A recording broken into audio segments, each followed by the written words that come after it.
오늘의 하나님의 말씀 창세기 26장 12절에서 33절까지 말씀이 되겠습니다. 제가 여러분 앞에 낭독해 드리겠습니다. 이삭이 그 땅에서 농사하여 그 해에 100배나 얻었고 여호와께서 복을 주심으로 그 사람이 창대하고 왕성하여 마침내 거부가 되어 양과 소가 떼를 이루고 종이 힘이 많으므로 블레셋 사람이 그를 시기하여 그 아버지 아브라함 때에 그 아버지의 종들이 판 모든 우물을 막고 흙으로 메웠더라. 아비멜렉이 이삭에게 이르되 내가 우리보다 크게 강성한즉 우리를 떠나라.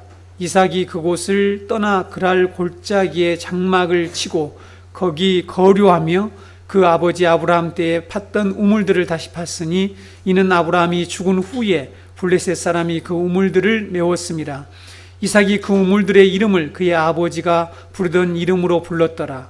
이삭의 종들이 골짜기를 파서 셈 근원을 얻었더니 그랄 목자들이 이삭의 목자와 다투어 이르되 이 물은 우리의 것이라 하매 이삭이 그 다툼으로 말미암아 그 우물 이름을 에색이라 하였으며 또 다른 우물을 봤더니 그들이 또 다툼으로 그 이름을 신나라 하였으며 이삭이 거기서 옮겨 다른 우물을 봤더니 그들이 다투지 아니하였으므로 그 이름을 르호봇이라 하여 이르되 이제는 여호와께서 우리를 위하여 넓게 하셨으니 이 땅에서 우리가 번성하리로다 하였더라. 이삭이 거기서부터 브엘세바로 올라갔더니 그 밤에 여호와께서 그에게 나타나 이르시되 나는 내 하나님 아브라함의 하나님이니 두려워하지 말라. 내 종 아브라함을 위하여 내가 너와 함께 있어 내게 복을 주어 내 자손이 번성하게 하리라 하신지라. 이삭이 그곳에 제단을 쌓고 여호와의 이름을 부르며 거기 장막을 쳤더니 이삭의 종들이 거기서도 우물을 팠더라. 아비멜렉이 그 친구 아우삭과 군대장관 비골과 더불어 그랄에서부터 이삭에게로 온지라. 이삭이 그들에게 이르되 너희가 나를 미워하여 나에게 너희를 떠나게 하였거늘 어찌하여 내게 왔느냐. 그들이 이르되 여호와께서 너와 함께 계심을 우리가 분명히 보았으므로 우리의 사이 곧 우리와 너 사이에 맹세하여 너와 계약을 맺으리라 말하였노라. 너는 우리를 해하지 말라. 이는 우리가 너를 범하지 아니하고 선한 일만 내게 행하여 내가 평안히 가게 하였음이니라. 이제 너는 여호와께 복을 받은 자니라. 이삭이 그들을 위하여 잔치를 베풀매 그들이 먹고 마시고 아침에 일찍이 일어나 서로 맹세한 후에 이삭이 그들을 보내매 그들이 평안히 갔더라. 그날에 이삭의 종들이 자기들이 판 우물에 대하여 이삭에게 와서 알리어 이르되 우리가 물을 얻었나이다 하매 그가 그 이름을 세바라 한지라. 그러므로 그 성읍 이름이 오늘까지 부엘세바더라. 아멘. 우리가 하나님 말씀에 비춰보지 않으면 우리가 지금 무엇을 하고 있는지, 우리의 방향, 우리가 어디로 가야 할 것인지를 그 방향을 잃게 됩니다. 그래서 우리는 하나님의 말씀 앞에 나가서 우리 자신의 삶을 늘 비춰보는 것, 이것이 설교라고 하는 이런 과정을 통해서 이루어진다는 것을 기억해야 합니다. 설교 말씀 선포될 때 우리는 그 말씀 앞에 우리의 이 삶의 현실과 우리가 지금 살고 있는 모습이 하나님 앞에 정당한 것인지 비춰보는 시간이 되겠죠. 지난 시간에 창세기 26장의 이야기가, 이삭의 이야기가 왜 야곱의 장자권 쟁취 사건과 축복권을 가로채는 사건 사이에 오게 되었는지 에 대한 말씀을 드렸죠. 그리고 아브라함이 겪은 일들과 이삭이 경험한 일들이 왜 그렇게 비슷한지에 대해서 말씀을 드렸습니다. 그리고 영원히 거주해야 할 곳과 우리가 임시 체류해야 할 곳을 성도는 분별하며 살아야 된다는 말씀을 드렸죠. 그런데 여러분, 오늘 말씀도 아브라함 생애에서 일어난 일들의 복사판이라고 할 정도로 그 내용이 매우 유사하다는 것을 알 수가 있습니다. 창세기 21장에서 이미 우리가 21장 22절에서 33절에 기록된 아비멜렉의 종들이 아브라함의 우물을 빼앗은 일과 아비멜렉이 아브라함을 찾아와서 하나님이 너와 함께 계시도다 라는 말을 하고 너와 우리가 상호 계약을 맺자, 조약을 맺자 하는 일, 그리고 우물의 이름을 부엘세바라고 부르는 일들이 오늘 본문의 이삭의 이야기에서도 똑같이 등장한다는 사실을 우리가 볼 수가 있습니다. 그런데 여기서 우리가 기억해야 할 것은 아브라함 때에 일어난 일들과 이삭이 경험한 일들, 오늘 26장의 이 사건들이 유사하긴 하지만 전하려고 하는 이 메시지와 강조점은 다르다는 사실을 우리가 기억해야 합니다. 똑같은 내용이야 사건이 매우 흡사하고 똑같지만 전하는 메시지가 다르다는 것입니다. 오늘 본문에 기록된 이삭의 이야기에서 가장 많이 등장하는 단어가 무엇이죠?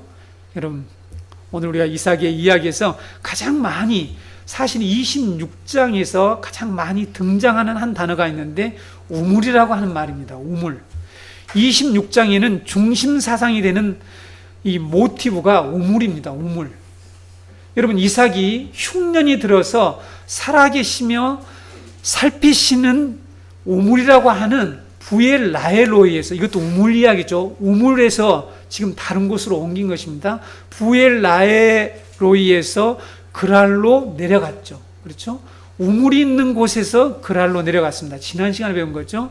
이삭은 흉년이 들자 이렇게 살아계시며 살피시는 우물이라는 부엘 라헬로이에서 그랄로 내려갔죠. 그랄로 내려간 이삭은 우물 문제로 그랄 사람들과 싸우게 됩니다. 물론 여호와께로부터 축복을 받죠. 하나님 말씀을 순종해서 그 땅에 거류했기 때문에 하나님의 축복을 받아서 부자가 되었지만 이 우물 문제로 그랄 사람들과 싸우게 되고 이삭은 맹세 우물이라고 불리우는 부엘세바로 올라와서 우물을 파는 것으로 이삭의 사건이 끝납니다. 그러니까 우물 얘기로 시작해서 우물 얘기로 끝나는 것이 26장의 내용이라는 것입니다. 그래서 여러분, 동일한 아브라함에게 일어났던 일들과 동일한 주제들이 이삭 이야기에서도 발견되지만 이삭의 이야기는 우물이라는 모티브가 이처럼 그의 생애 전체에 중요하게 흐르고 있다는 사실을 우리가 알 수 있다는 거죠. 우물이 모티브가 되고 있는 이삭의 이야기를 통해서 주시는 메시지가 무엇인지를 깨닫는 것이 오늘 우리가 이 말씀을 이해하는 중요한 길입니다. 그래서 주일 오후에 성경 배경 공부 시간에 배웠던 내용을 한번 되새겨 보겠습니다. 무엇을 되새겨 보는지 그럼 잘 들어보세요. 못 들으신 분이 또 있죠. 성경은 물의 종류를 두 가지로 구분한다고 그랬죠. 어떤 물과 어떤 물로요? 살아있는 물과 보통 물. 살아있는 물이 히브리어로 마임 하임, 마임 화장품이 아닙니다. 마임 하임, 이게 살아있는 물이에요. 생수라는 말이죠. 한문으로. 그리고 보통 물, 마임이죠. 물로 나누는데 살아있는 물이란 뭐라고 그랬죠? 인간의 수고와 노력 없이 저절로 얻어지는 물이라는 것이죠. 그런 물이 어떤 물이라고요? 강이나 시내나 이슬이나 비나 그 다음에 샘물이나 스스로 솟아나는 샘물이나 이것을 살아있는 물이라고 마임 하임이라고 말씀드렸습니다. 그래서 이런 물들은 항상 무엇을 상징했다고요? 하나님의 은혜를 하나님의 은혜로 우리에게 오는 물이다. 그래서 우리의 노력 없이 오는 물이기 때문에 하나님의 은혜를 묘사할 때에 항상 이슬이랄지 비랄지 이런 샘이 사용됐다라고 말씀드렸습니다.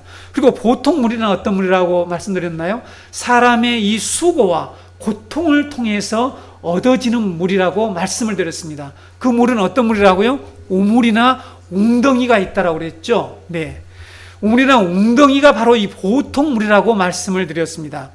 광야라는 환경에서 목축과 농사를 짓고 생존하기 위해서 150에서 200m 정도를 파서 물을 얻는 이 우물과 우기 때에 비를 이처럼 저장하기 위해서 만든 물 저장고, 이것이 우리말로 웅덩이죠. 영어로 시스턴이라고 합니다. 여러분 이스라엘의 성지순례에 가면 이 물 저장고가 얼마나 잘 만들어졌는지를 볼 수가 있어요.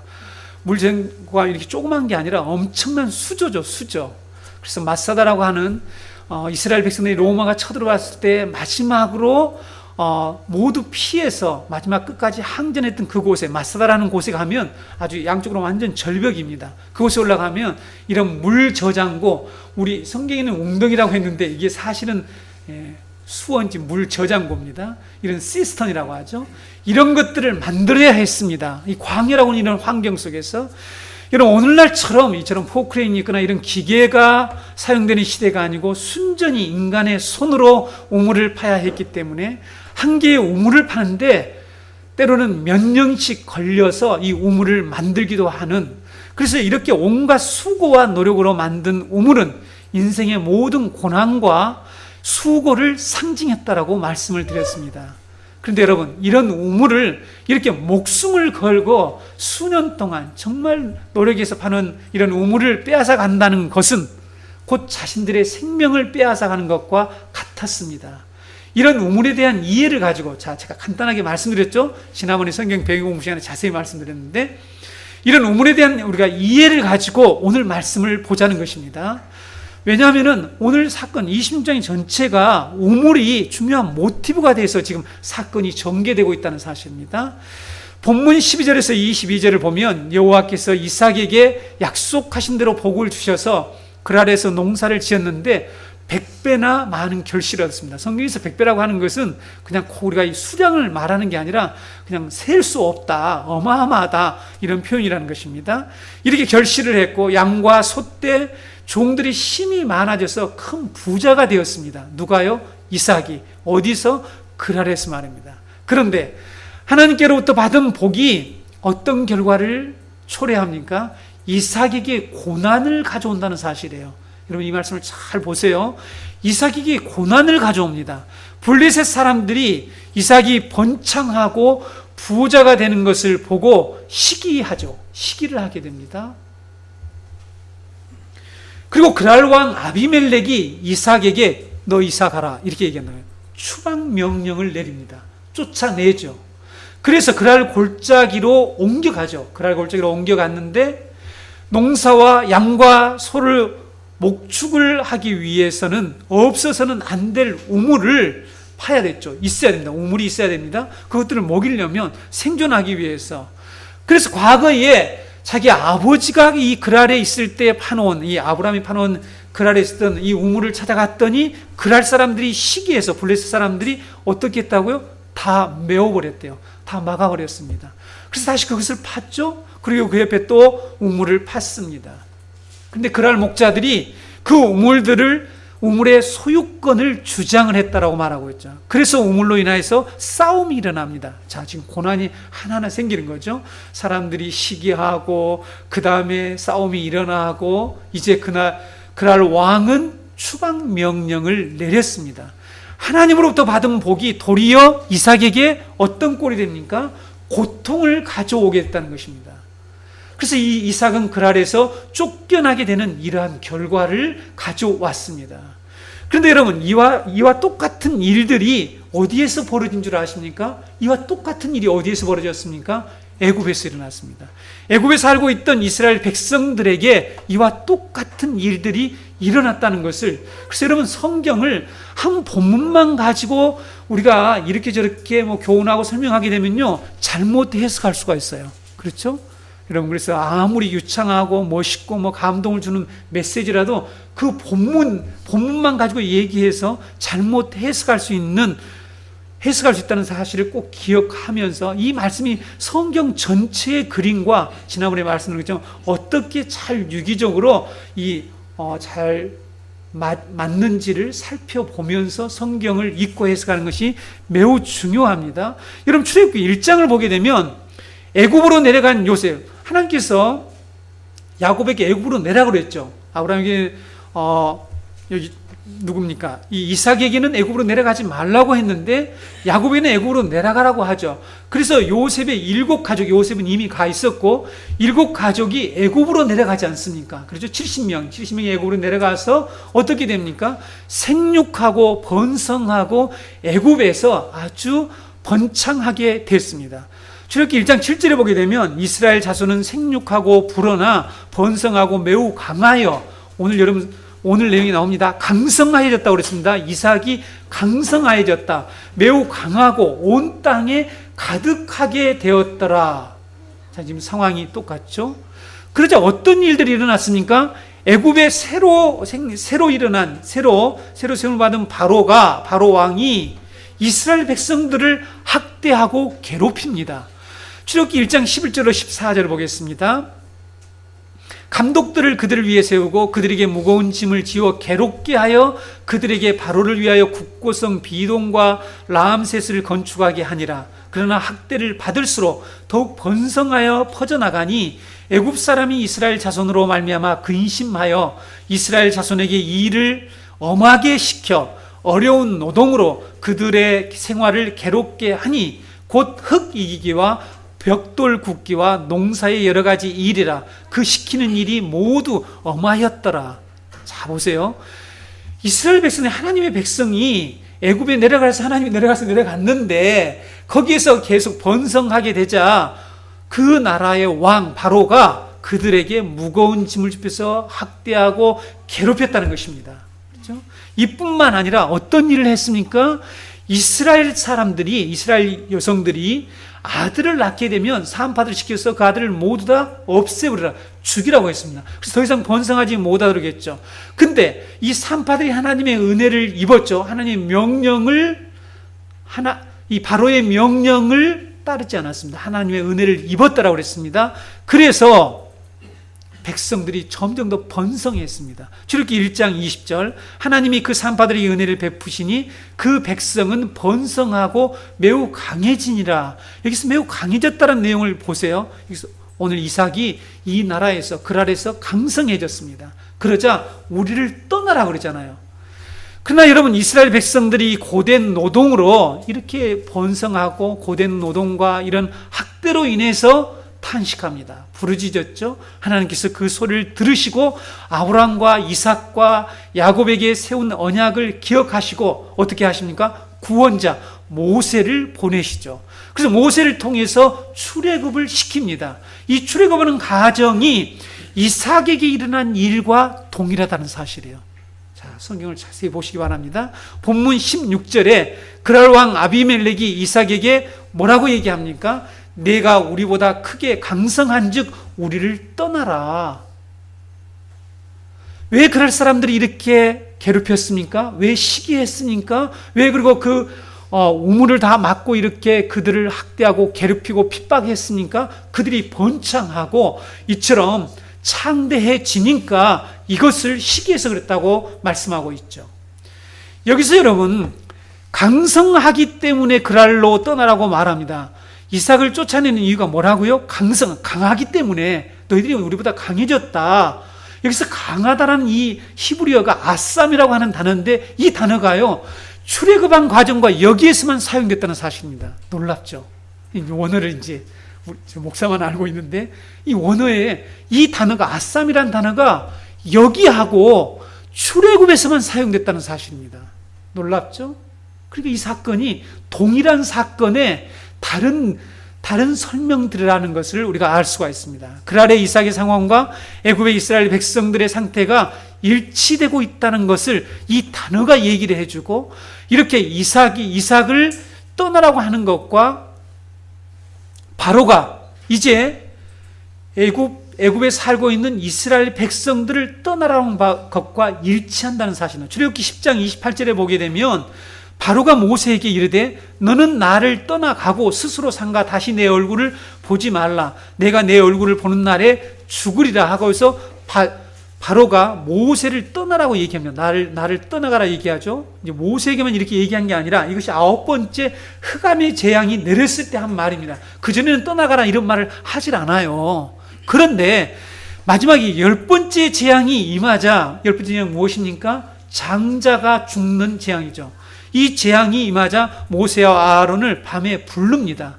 그래서 어떻게 얘기합니까? 출애굽기 12장 31절에 33절입니다. 밤에 바로가 모세와 아론을 불러서 이르되 너희와 이스라엘 자손은 일어나 내 백성 가운데에서 떠나. 자, 내 백성 가운데서 떠나라 이렇게 얘기하죠. 너희 말대로 가서 여호와를 섬기며 너희가 말한 대로 너희 양과 너희 소도 몰아가고 나를 위하여 축복하라 하며 애굽 사람들은 말하기를 우리가 다 죽은 자가 되도다 하고 그 백성을 재촉하여 그 땅에서 속히 내보내려 함으로 이렇게 되어 있죠. 우리를 떠나서 여호와를 섬겨라 이렇게 얘기를 하고 있죠.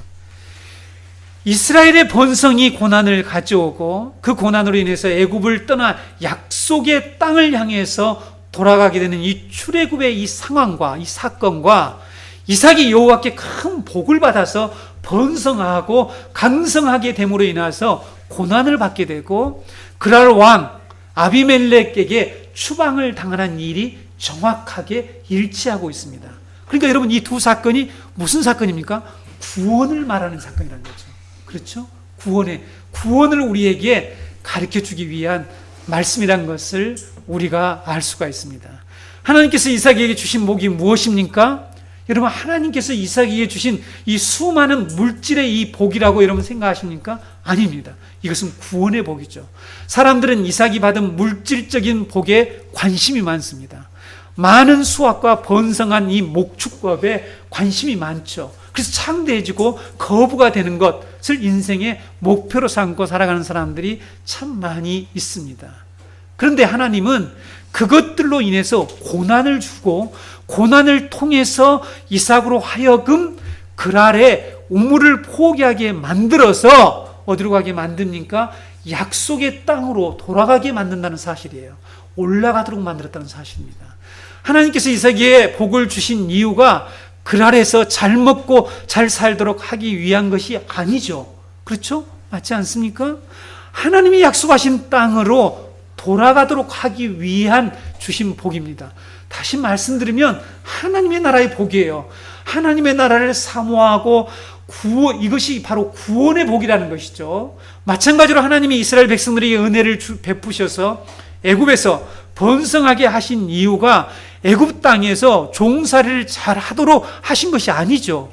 그렇죠? 그렇게 하기 위해서가 아니고 그 땅을 떠나도록 하기 위해서 하나님께서 은혜를 베풀어 주시고 그들에게 번성케 해주셨다는 거죠. 그것을 착각하는 사람들이 살았겠죠.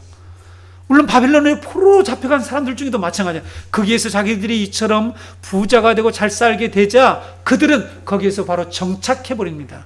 지난번 우리가 샤칸과 그루라고 하는 말을 분명히 여러분 기억하십시오.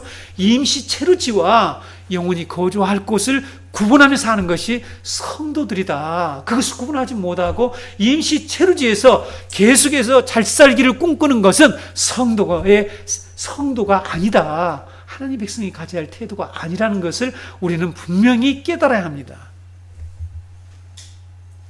하나님께서 그들에게 고난을 당하게 해서 하나님의 약속의 땅으로 돌아가도록 하기 위해서 그들이 핍박을 받고 괴롭힘을 당하고 학대를 당하고 엄하게 다스림을 받는 이런 일들을 하나님이 그들에게 허락하신 거죠. 그래서 그들에게 부르짖게 만들고 하나님의 나라를 바라보도록 했다는 사실입니다. 창세기에서 하나님은 족장들에게 반복해서 복을 약속하시죠. 그 복은 번성과 많은 물질의 이 소유 형태로 분명히 나타납니다. 그렇죠? 구약에서는 복하면은 정말 물질이죠. 이 목축을 했으니까 소와 양떼, 염소떼 이런 모든 것들이 어마어마하게 이처럼 늘어나는 것.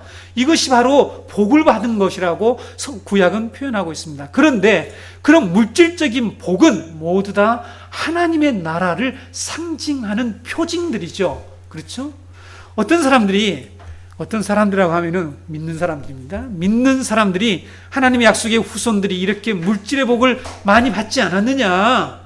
그러므로 성도들도 물질의 복을 구해야 되고 물질의 복을 받아야 한다. 이런 주장을 펴는 사람들이 있어요.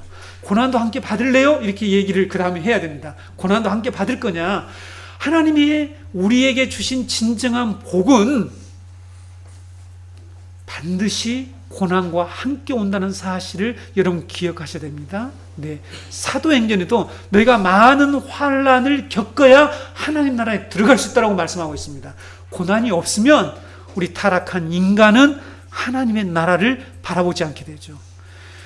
그래서 여러분, 이러한 잘못된 신앙, 비성경적인 신앙을 가지고 있는 사람들 중에는 물질의 복을 받지 못한 자들이 마치 하나님께 복을 받지 못한 자로 간주했죠. 이것이 뭐냐면 성경시대에 예수님 시대에 유대 지도자들도 그런 생각을 가지고 있었는데 그것이 고스란히 제가 오늘 여러분들에게 최근에 외국에서 오신 목사님이 번영의 신학에 대해서 서울에서 세미나 한 내용을 복사를 해다 드리려고 했는데 제가 다음 주에 해다 드릴게요. 번영의 신앙이 무엇이 잘못됐는지를 아주 조목조목에 첫째, 둘째, 셋째, 넷째, 다섯째 이렇게 아주 간단하게 설명을 해놨는데 우리가 그것을 꼭 기억해야 될 것 같아요. 이미 우리는 이런 물질주의, 번영의 신앙이 완전히 우리가 물들어서 하나님의 나라의 이 복 자체를 우리가 거부할 정도로, 그 복 자체를 우리가 곡해할 정도로의 이런 잘못된 우리의 이 세계관, 잘못된 이 물질주의가 우리를 사로잡고 있습니다. 그래서 이런 말씀을 해석할 때에 이런 말씀을 잘 보세요. 이런 복을 받지 않았습니까? 뭐가 왔다고요? 그 복이 뭘 가져왔다고요? 고난을 고난을. 시기, 질투, 대적, 이런 핍박, 그리고 추방당하고 이사가 너 여기 살지 마라.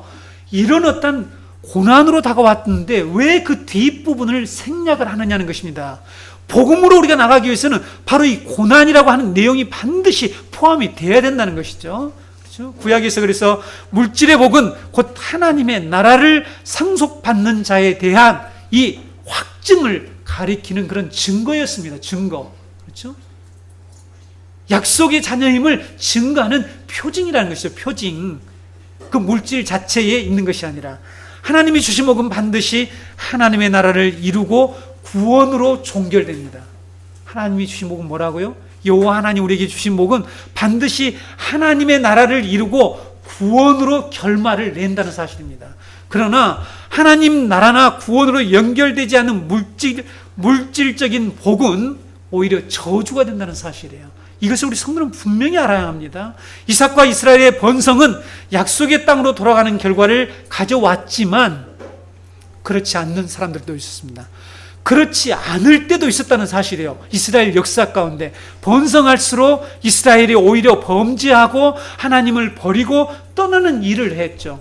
신명기 32장 15절에 여러분 모세의 노래에서 이런 내용이 나타납니다. 신명기 32장 15절입니다. 그런데 여수run이 기름짐에 발로 찼도다. 내가 살찌고 비대하고 윤택함에 자기를 지으신 하나님을 버리고 자기를 구원하신 반석을 업신 여겼도다. 여수run이 누굽니까? 이스라엘을 애칭했던 이름이잖아요. 여수르나 이렇게죠. 그런데 이 여수른 이스라엘이 지금 어떻게 했다고? 윤택해지고 비대하고 살찌고 했더니 자기를 지으신 하나님을 버렸대요. 자기를 구원하신 반석을 없인 여기고 무시했다라고 말씀하고 있습니다. 그래서 호세아 선지자가 호세아 4장 7절에 그들은 번성할수록 내게 범죄하니 내가 그들의 영화를 변하여 욕이 되게 하라. 번성할수록 범죄했대요. 이렇게 여러분 물질의 복, 윤택하고 번성한 것이 오히려 범죄하게 만들고 하나님과 멀어지게 하고 하나님의 나라를 등지고 살아가게 하는 그런 결과로 나타나는 자들이 있다는 것입니다. 이것은 저주죠. 저주입니다. 분명히. 여러분 타락한 인간은 번성하면 죄를 짓게 되어 있습니다. 어떻게 생각하세요? 동의하십니까? 저는 동의합니다. 아주 전적으로 동의합니다. 내 자신을, 우리 각자의 자신을 한번 돌아보기를 원합니다. 부요해지면 하나님과 멀어질 환경들이 더 많이 생기죠. 그렇지 않습니까?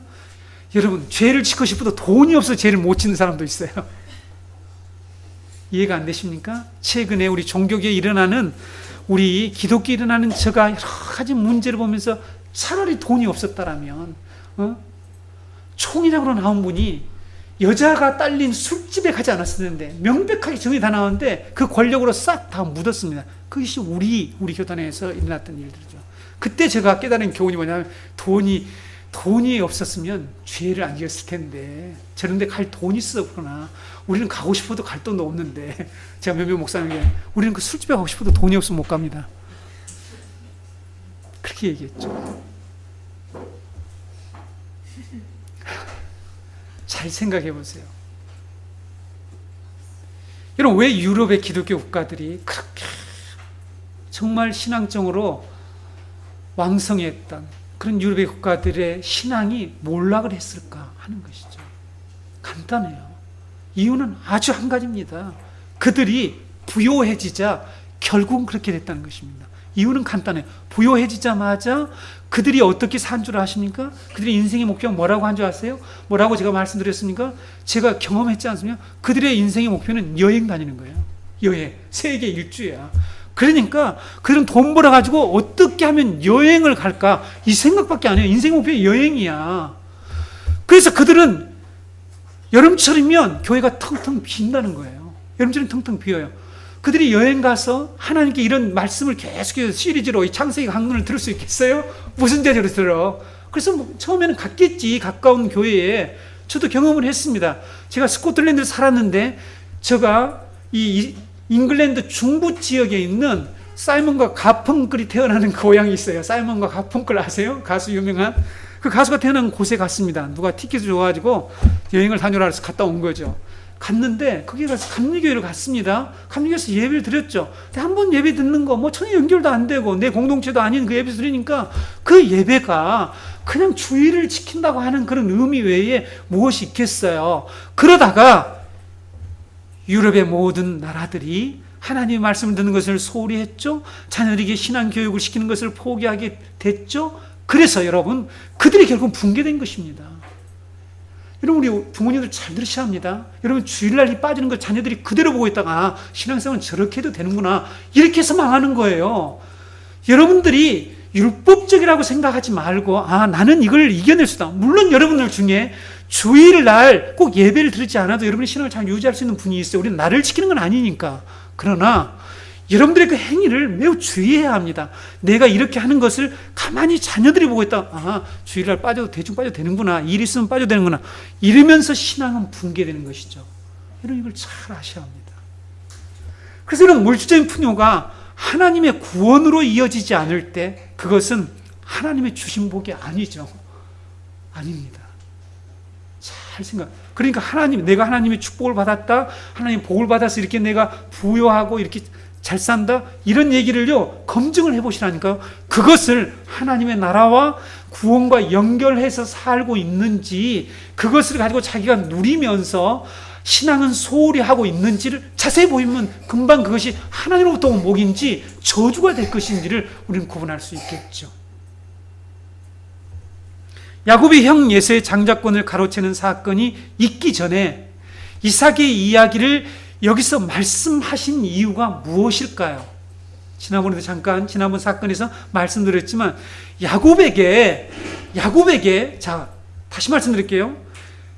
야곱이 형 에서의 장자권을 가로채는 사건 전에다가 이 연대순에 맞지 않는 이 사건을 왜 여기에다 끼워 넣느냐, 삽입했느냐. 창세기에서 사건을 삽입한 내용이 한 5번 정도 나타나는데요.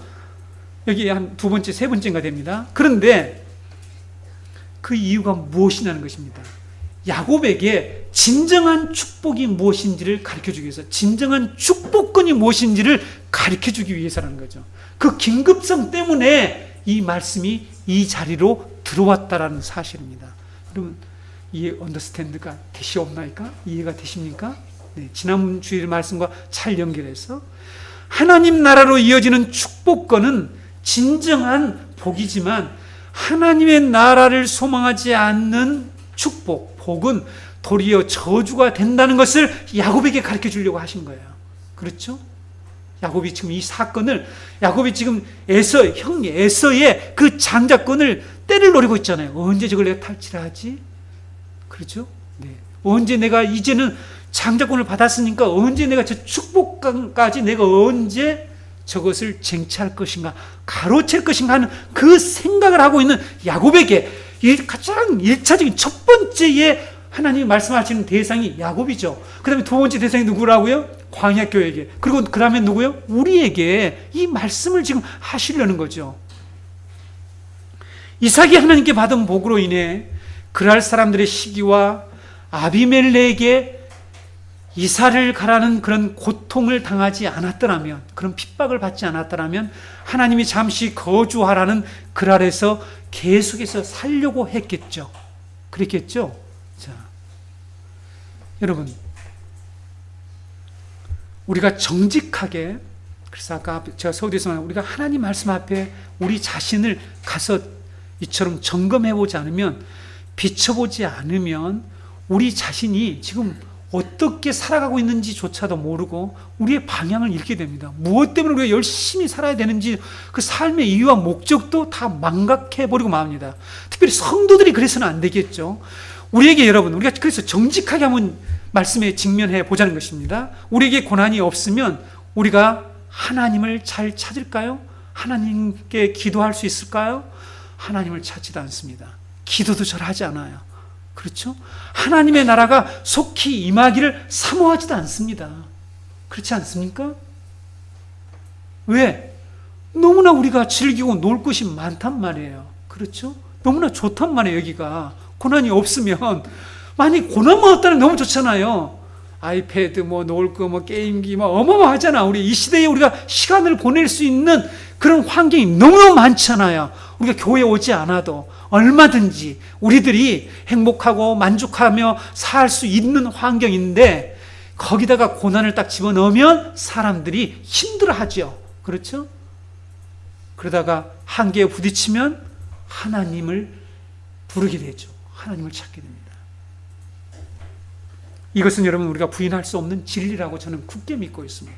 고난이 없고 우리가 배가 부르고 넉넉하면, 아까 예수님이 비대했다, 그렇게 되면 신앙생활을 잘할 것 같지만, 하나님과 관계를 바르게 잘 정립해서 살아갈 것 같지만, 나에게 조금만 내가 지금보다 나은 형편이 되면 내가 하나님 앞에 더 많은 헌신하고 하나님과 관계를 잘 맺을 것 같지만 실제 그렇게 되지 않는다는 것입니다. 도리어 자기 만족을 채우기에 바쁘다는 것이죠. 그래서 천국을 향해서 가는 이 발걸음이 멈춰버립니다. 멈추는 것에서 끝나는 것이 아니라 돌아서게 된다는 것이죠. 그래서 여러분, 시편 기자, 우리가 잘하고 있는 시편 기자가 성도에게 고난이 유익하다라고 얘기했습니다. 시편 119편 67절에서 71절에 고난당하기 전에는 내가 그릇 행하였다는 말은 잘못된 길을 갔더니, 여러분, 우리가 하나님 말씀과 이 고난이 없으면 우리가 잘못된 길을 가게 됩니다. 잘못된 길을 가는데도 가는 줄도 몰라요. 그 길로 가다가 시편 1편에 나온 것처럼 망하게 됩니다. 그렇죠? 망하는 길로 가게 되는 것이죠. 그래서 날마다 주님의 말씀 앞에 나가서 우리의 삶을 비춰보는 그 사람은 의인의 길로 가는지 안 가는지를 늘 점검하기 때문에 의인의 길은 어떻게 되죠? 네.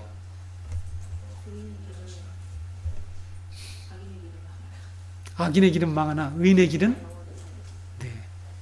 영생의 길로 인도하는, 그러니까 확신이 있게 되죠. 제가 그래서 큐티를 강의할 때에 성경 묵상이란 뭐냐? 하나님의 말씀으로 우리의 삶을 해석하는 영적 노동이다. 여러분 기억하세요? 강대훈 목사가 정의한 성경 묵상에 대한 정의입니다. 죄송합니다. 강대훈 목사 정의했다는 강조해서, 말씀을 읽는 것은 그 말씀으로 우리의 삶을, 우리의 매일의 삶을 해석하는 영적인 고된 노동입니다. 성경을 대충 읽고 그냥 은혜가 되네 안 되네 이렇게 하고 끝내서는 안 되는 거죠. 이 말씀 앞에 나가서 철저하게 나의 자신의 여러 가지 모습을 말씀에 비춰서, 잘못된 것들은 메이크업을 통해서, 영적 화장이죠, 이걸 통해서 잘못된 건 고쳐나가는 일을 해야죠. 어떻게 해서, 여러분 죄송합니다, 우리 여성 동지 여러분, 여성 동지들이 수많은 시간, 아주 긴 시간을 거울 앞에, 그렇지 않은 사람도 있지만 거울 앞에 앉아서 메이크업을 하느라고 시간을 보낸단 말이에요. 그런데 하나님 말씀으로 영적 메이크업을 하는 이런 일들을 대충 처리한다는 것은 대단히 위험한 것이죠. 그렇죠? 그래서 여러분, 자, 고난당하기 전에 내가 그릇 행하였더니 이제는 주의 말씀을 지키나이다. 고난이 주님의 말씀을 지키게 했습니다. 주는 선하사 선을 행하시오니 주의 율례들로 나를 가르치소서. 교만한 자들이 거짓을 지어 나를 치려하였사오나 나는 전심으로 주의 법도들을 지키리이다. 네, 교만한 자들이 계속해서 치려고 한단 말이죠. 그럴 때에 주의 법도를 지키겠대요. 그들의 마음은 살쪄서 기름덩이 같으나 나는 주의 법을 즐거워하나이다. 성도 여러분, 하나님의 법을 즐거워하고 하나님께 부르짖고 기도하지 않는 물질의 복은요, 저주라니까요. 그 기름진 것은요, 그것은 저주입니다. 저주. 그건 복이 아니에요. 여호와께로부터 오는 게 아니에요. 성도들은 이것이 분명히 해야 됩니다. 그런데 너 예수 잘 믿는다는 게 그렇게 복을 못 받고 맨날 고난당하고 이런 얘기를 할 때에 슬퍼해서는 안 됩니다. 성도 여러분, 왜 너는 그렇게 일이 안 풀리냐? 예수 잘 믿고 열심히 교회 다니는데 교회에서 밥을 주냐 떡을 주냐? 이런 밥은 주죠, 주일날. 이런 말 할 때에 위축돼 가지고, 그래서 여러분 이런 말씀을 정확하게 이해하고 그런 말씀을 했어요. 저 어리석은, 이것이 복인데, 그런 확신과 그런 믿음이 있어야 된다는 것이죠. 진정한 복이 무엇인지를. 너 예수 믿는데 왜 맨날 그 모양으로 사냐? 새빵살에 사냐? 전셋집에 사냐? 집도 평생 하나로 장만도 못하고 맨날 교회에다가 헌금이나 바치고, 이런 막 얘기들을 하지 않아요. 그렇죠? 근데 여러분 71절에 이렇게 고백하죠.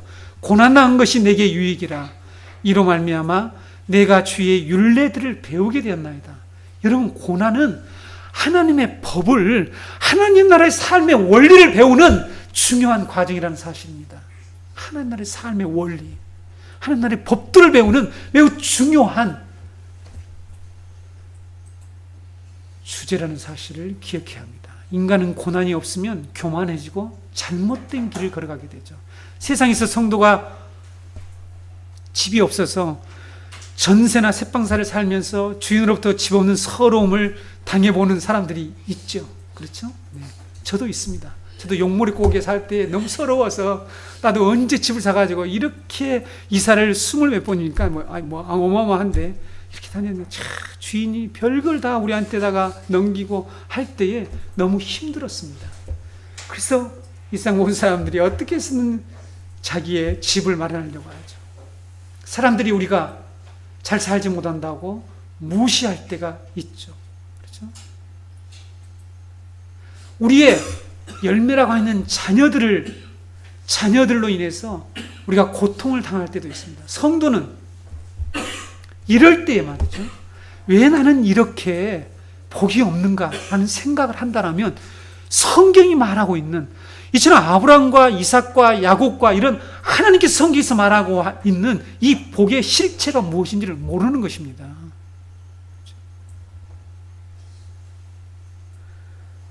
왜 나는 이렇게 하나님으로부터 복을 받지 못했을까라는 이런 생각을 해서는 안 됩니다.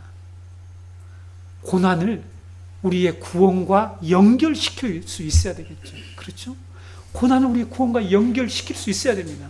고통을 진정한 복으로 바꿀 수 있는 자들이 되라고 이 말씀을 주신 것입니다. 광야교회에게, 야곱에게, 우리에게 주신 것이죠. 여러분 23절을 보면 우물 문제로 계속 고통을 당한 이삭이 이제 그랄에서 부엘세바로 올라가는 것을 볼 수가 있죠. 그동안은 살던 곳에서 추방을 당하고 얼마나 서러웠겠어요. 여기서 살려고 하는데 나가, 너 우리를 떠나라, 이렇게 추방시킨 거예요. 얼마 동안 살았는지 모릅니다. 추방시켰습니다. 이렇게 추방을 당하고 앞에서 말씀드린 것처럼 목숨과도 같은 이런 우물을 빼앗기는 것이 과연 여호와께 복받은 사람이라고 우리 인간들이 판단할 수 있을까? 여러분, 이 사람을 복받았다고 할 수 있겠어요? 아니요. 여호와께서 복을 주셨다라고 했는데 물질을 많이 가졌어요. 근데 이제 그 살던 곳에서 쫓겨나고 이처럼 계속해서 우물을 빼앗기고 다투고 싸우고 외면적으로 육신적인 눈으로 볼 때 복받은 자의 모습이 아니죠. 그렇지 않습니까? 여러분, 세상에서 우리 그리스도인을 볼 때 이런 모습이 된다. 세상적으로 볼 때 저 사람은 전혀 복받은 사람이 아닌 것처럼 일단 보여야 된다고 생각합니다. 그렇죠? 네. 그런데 여러분, 우리가 이것을 이렇게 받아들이냐는 거죠. 이런 믿음을 갖고 있느냐는 것입니다. 그런데 23절에서 25절의 내용은 이삭이 진정으로 복받은 자다라는 것을 증거하고 있습니다. 24절과 25절을 보면 이삭이 그랄을 떠나서 부엘세바로 올라가자 어떤 일이 벌어졌죠? 여호와 하나님께서 이삭에게 나타나십니다. 그리고 두려워 말라, 내가 너와 함께하리라고 이삭을 위로해 주시죠. 그렇죠? 그리고 이삭에게 아브라함에게 하신 언약을, 아브라함을 위해서라는 말이 나오는데 아브라함에게 하신 언약을 다시 한번 확인시켜 주십니다. 성도 여러분, 우리가 세상에서 고통을 당할 때에 진정으로 복을 받은 자라면 나타나는 현상이 있어요. 성도에게 무엇일까요? 하나님의 위로를 받는 것입니다. 하나님의 음성을 듣는 거죠. 하나님을 만나는 것이죠. 그런데 고통도 당했는데 하나님도 못 만나. 하나님 음성도 못 들어. 그럼 우리는 뭐야 도대체? 우리는 뭡니까? 이 세상에서 고통도 받고 하나님 음성도 못 듣고 이거는 정말 우리가 하나님의 복을 받지 못한 자의 하나의 증거가 되겠죠. 이삭이 이처럼 아브라함이 브엘세바에서 에셀나무를 심고 여호와의 이름을 불렀듯이 브엘세바로 올라가서 어떤 일을 하죠? 그 다음에 제단을 쌓습니다. 여호와께 제단을 쌓고 여호와의 이름을 불렀죠. 이것은 예배를 드리는 행위였지 않습니까? 이삭이 그랄에 사는 동안 하나님께 제단을 쌓았다는 말이 있습니까? 있습니까? 없습니까? 없습니다. 그랄에 사는 동안에 물질적인 축복을 엄청나게 받았을지 모르겠지만 예배가 없는 삶을 살았죠. 그런데 그가 고난을 받고 브엘세바로 올라가서 거기에서 제단을 쌓았죠. 여호와의 이름을 불렀습니다. 누구처럼? 아브라함처럼.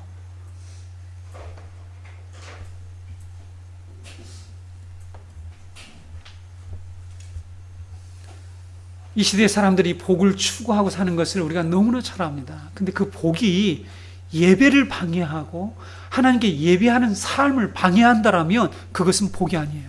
그건 복이 아닙니다. 우리 창세기 1장에서부터 쭉 우리가 하나님 형상으로 지음받은 것이 예배와 관련됐고 제사장의 직분과 관련됐다는 것을 여러분 결코 놓쳐서는 안 됩니다. 그래서 우리가 결국 구원받아서 우리가 하나님 우리를 구원해서 그냥 천국에 집어넣는 것이 목적이 아니라 우리가 원래 가지고 있었던 그 사명으로 그것을 회복하는 것이 구원이라는 것을 기억해야 되는데, 구원을 천국 간다? 천국 가서 뭐 할 건데 구원의 궁극적 목적조차도 몰라서는 안 된다는 것입니다. 이삭은 이렇게 브엘세바로 올라가서 진정한 복을 회복하기 시작한 것입니다. 이 시대 신자들의 가장 큰 문제는 하나님께 예배하는 삶이 점점 줄어든다는 거예요. 우리 기독교인들에게 가장 저는 이것을 목회자로서 교인을 늘리려는 생각이 아닙니다.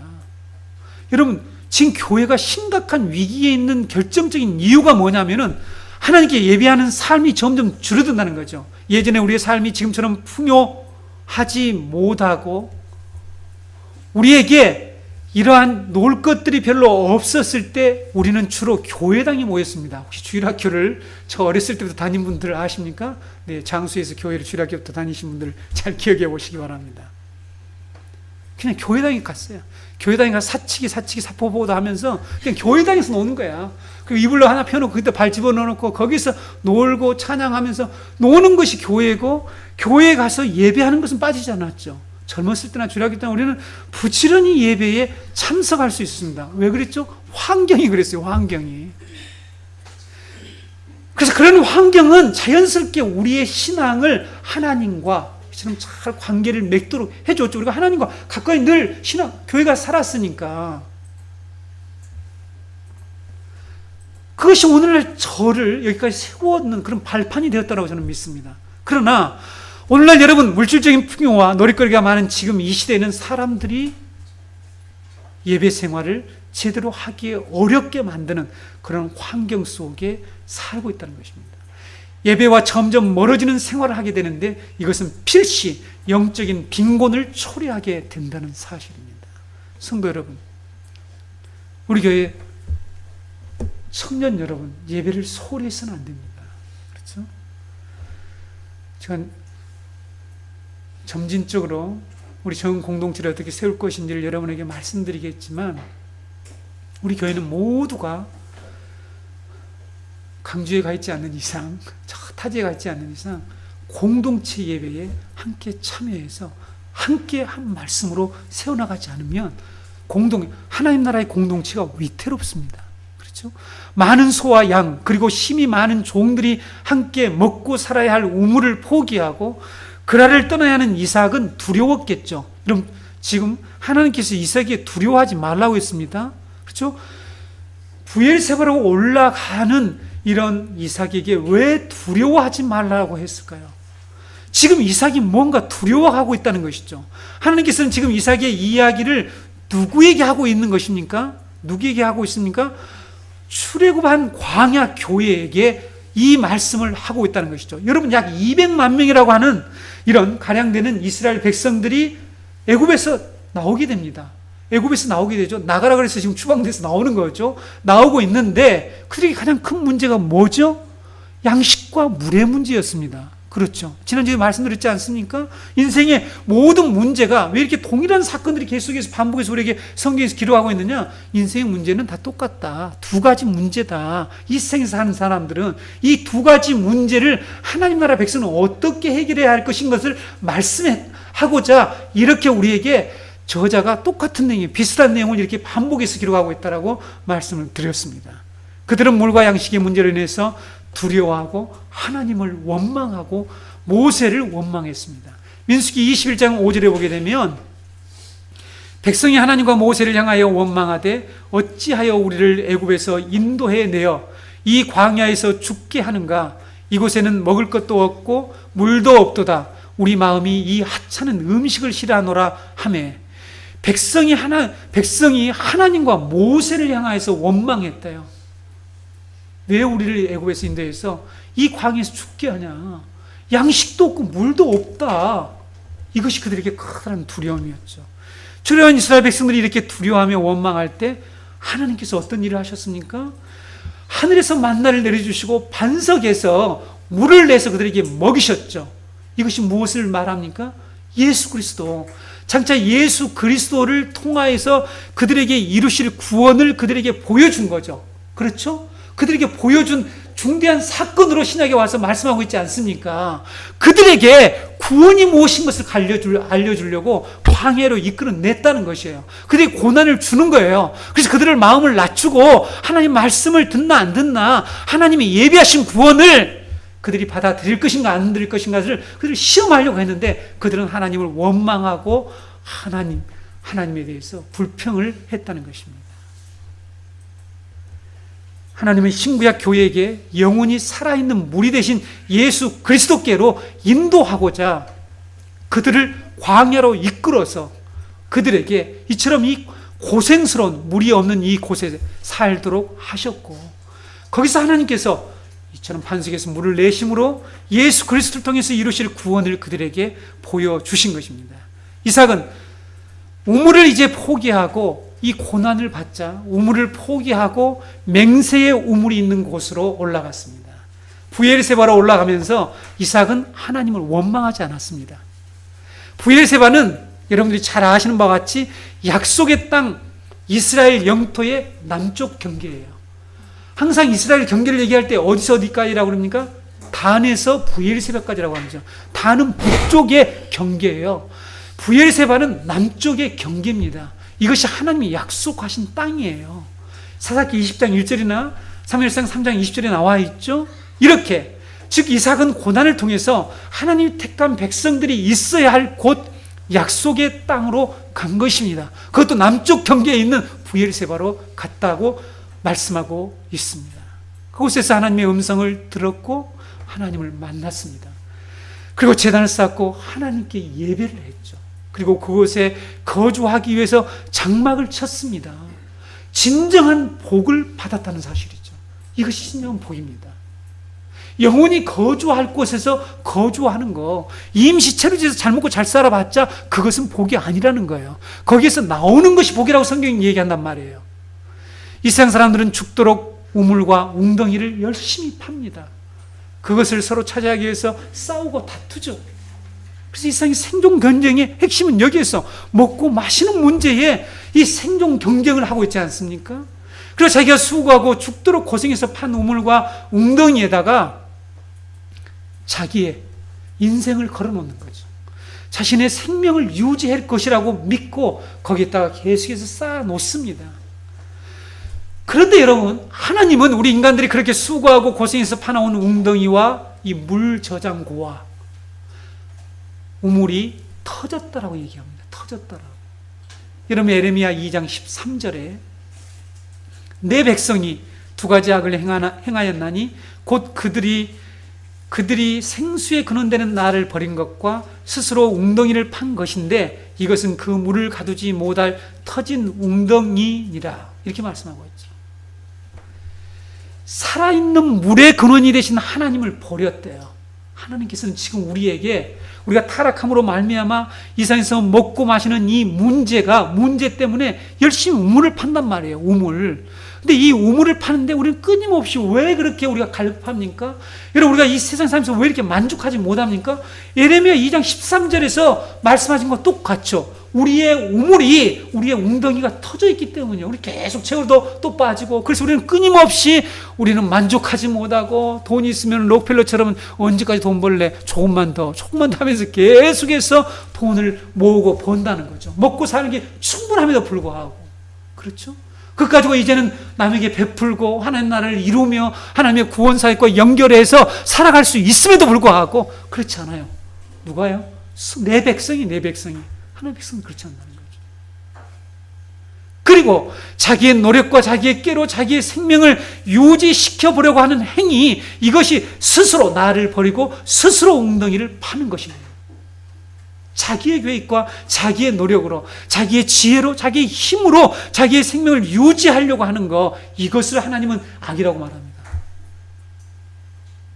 이것을 죄라고 얘기하는 것입니다. 성도 여러분, 우리가 만약에 주일날 교회 나와서 내가 지난 한 주일에 아무도 도둑질하고 살인하고 나쁜 이 도덕 윤리적인 죄를 전혀 안 짓고 아주 인간들이 보기에 착하게 살아왔다고 할지라도, 내가 만약에 했던 그 행동 중에 내가 스스로 우물을 팔려고 하는 그런 목적을 가지고 살았더라면 그것이 악이에요. 그 죄를 회개하는 것입니다.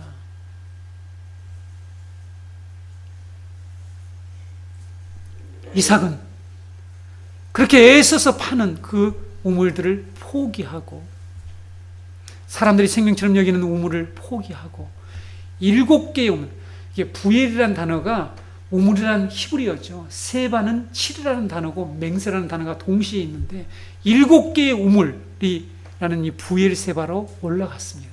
무슨 뜻일까요? 완전한 우물이다. 7이라는 숫자가 완전이니까 더 이상 그래서 그곳에 다투지도 않았고 마르지도 않는 그런 곳으로 올라갔습니다. 성도는 인간의 수고와 고난을 상징하는 우물을 한 개라도 더 지키려고 하지 말고, 한 개라도 더 팔려고 하지 말고, 우리는 어디로 가야 될까요? 영원한 샘물, 생수의 근원이 되는 하나님께로 나가야 되겠죠. 그 나라로 가야 됩니다. 이것이 진정한 복인 것이죠. 이제 여러분, 마지막 26절 33절 말씀을 보시게 되면, 수능은 판 우물을 강탈당하고 자기들이 땅에서 추방했던 자들이 이삭을 찾아와서 뭐라고 얘기합니까? 하나님의 임재하심과 여호와께서 주신 복을 인정하는 내용이 기록되어 있죠. 그랄 왕 아비멜렉이 혼자 오도 안 해. 친구가 가죠. 친구 아우삭과 그 다음에 군대장관 비골, 이 두 사람을 대동하고 와서 이런 얘기를 하죠. 여호와께서 너와 함께 계심을 우리가 분명히 보았다. 29절에서는 이제 너는 여호와께 복을 받은 자니라 라는 이런 말을 합니다. 그리고 자신들과 계약을 맺자고 제안을 하죠. 이삭은 그것을 기뻐해서 그들과 계약을 맺고 큰 잔치를 베풉니다. 드디어 이삭이 이제 어떤 자가 됩니까? 하나님이 약속의 자녀를 통해서 모든 민족에게 복을 전파할 것이라고 하는 그 일들을 비로소 하는 거예요. 그랄에 살았다라면 그 일을 하지 못했겠죠. 그러나 부엘세바로 돌아와서 그 일을 하게 되는 것을 볼 수가 있습니다. 이삭이 임시로 체류해야 할 땅의 우물을 포기하고 하나님이 약속하신 땅으로 올라가서 거주하게 될 때에 그를 핍박하고 괴롭히던 그랄 사람들이 이삭에게 여호와께 복을 인정하게 되는 것을 말씀하신 이유가 무엇일까요? 애굽에서 쫓겨나서 물을 찾으며 광야에서 고통을 겪고 있던 이 광야 교회와 이 시대의 성도들, 말씀대로 살려면 고난을 감수해야 할 수밖에 없는 이 성도들에게, 이 시대의 교회들에게 세상 나라가 반드시 하나님이 우리와 함께 하시며 우리가 진정으로 복을 받은 자라는 것을 인정하게 될 때가 올 것이라고 그들에게 진정한 위로와 소망을 주려고 이 말씀을 하셨다는 것입니다. 성도 여러분, 우리가 하늘 나그네로 지금 이곳에서 하나님 나라를 소망하는 자로 살아가려면 고난을 당하고 때로는 손해를 보기도 하고 이삭처럼 열심히 파놓은 우물을 빼앗기는 억울한 일을 당하기도 하지만 그 그 고난으로 인해서 천국을 사모하게 된다면, 그 고통으로 인해서 우리가 천국을 향해서 발걸음을 옮긴다면 그것이 복입니다. 그것이 복을 받은 자라는 것이죠. 그러니까 이 세상에서 물질로 형통하고 잘되고 이런 것을 복으로 자꾸는 규정하는 그런 엉터리 같은 성도가 되어서는 안 됩니다. 교회가 계속해서 그것을 복이라고 가르친단 말이죠. 성도들이 거기에 빠져 있단 말이에요. 그렇죠? 그래서 고난을 감수하려고 하질 않아요. 고난이 와야만이 우리가 정신을 차리고 우리는 하나님께 부르짖게 되어 있지 않습니까? 여러분, 만약에 우리가 고난이 없다면 생각이 없어요. 놀러 다니고 그럴 거 아니겠습니까? 돈 쓰러 들어가는 재미가 얼마나 소홀소홀합니까? 그렇지 않아요? 네? 왜 소비 중독에 걸립니까? 인터넷만 열면 그냥 채널을 한 번만 돌리면 계속해서 사라고, 지금 안 사면 끝난다고 막 우리에게 유혹까지 주면서 얼마나 유혹을 합니까? 그 사람들이 쓰지 말아야 할 곳에 돈을 쓰고 있으면 그렇게 한단 말이에요. 그렇지 않습니까? 그래서 나중에 또 사가지고 후회하고 또 이런 일들이 있단 말이에요. 우리가 그렇게 살아야 되는 것입니까? 성도는 그렇게 살아서는 안 되겠죠.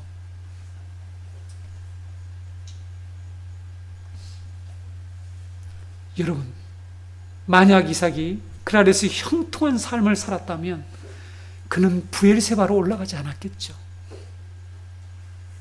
먹을 것도 많고, 하나님 주셨다고 하는데 먹을 것도 많고, 나가란 말도 안 하지. 그럼 거기 계속 살고 있지 않았겠습니까?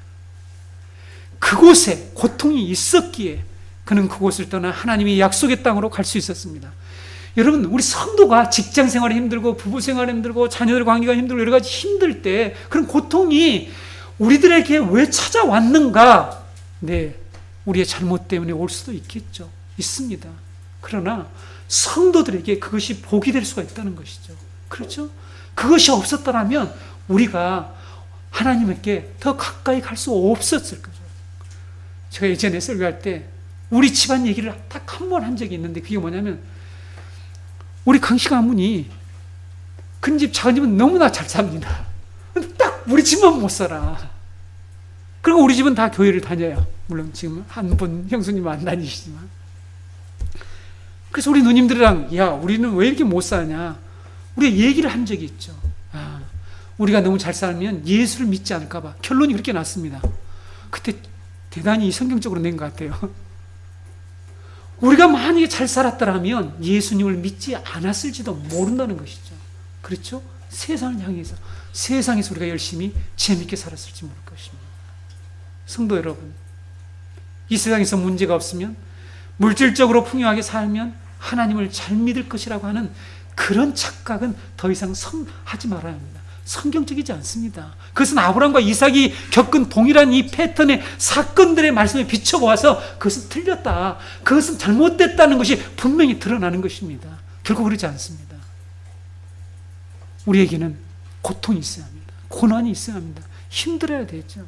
그래야지 하나님만 의지할 수 있어야만이, 우리 인간은 워낙 타락했기 때문에 그때도 어떤 사람은 하나님을 찾지 않지만 하나님의 은혜 받은 자, 하나님의 복을 받은 자, 하나님의 선택을 받은 자는, 약속의 자는 그때 하나님께로 돌아설 수 있습니다.